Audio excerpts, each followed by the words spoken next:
અરે સુરેશ, આ બધું અચાનક કેવી રીતે? ધંધો બંધ કરવો પડ્યો ભઈલા? હશે ભઈલા, આ લોકો બધા વિદેશી માલ ખરીદે એટલે તારા જેવા કારીગરને તો... અરે ના ના, મારો ધંધો નથી બંધ કરી રહ્યો, પણ મારા ધંધાને મોટો કરવા જઈ રહ્યો છું. અરે વાહ! આ બધું છે ને એક મોટા અને સારા વર્કશોપમાં શિફ્ટ થઈ રહ્યું છે. સાચે જ? પણ આ બધું અચાનક કેવી રીતે? આપણા માનનીય વડાપ્રધાન શ્રી નરેન્દ્રભાઈ મોદી ને માનનીય મુખ્યમંત્રી શ્રી ભૂપેન્દ્રભાઈ પટેલની વોકલ ફોર લોકલની પહેલને લીધે તેમણે દેશવાસીઓને સ્વદેશી વસ્તુઓ ખરીદવાની અપીલ કરી. हम जो भी खरीदें वो स्वदेशी हो, हम जो भी बेचें वो स्वदेशी हो, गर्व से कहो ये स्वदेशी है.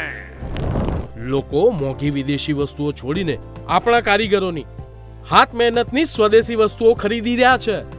કાકા, હવે માત્ર ગુજરાતમાં જ નહીં, ઓનલાઈન પ્લેટફોર્મથી અમે આખા દેશમાં માલ પહોંચાડીએ છીએ અને વોકલ ફોર લોકલ દ્વારા અમારા સપનાને નવી પાંખો મળી છે. હર ઘર સ્વદેશી, ઘર ઘર સ્વદેશી.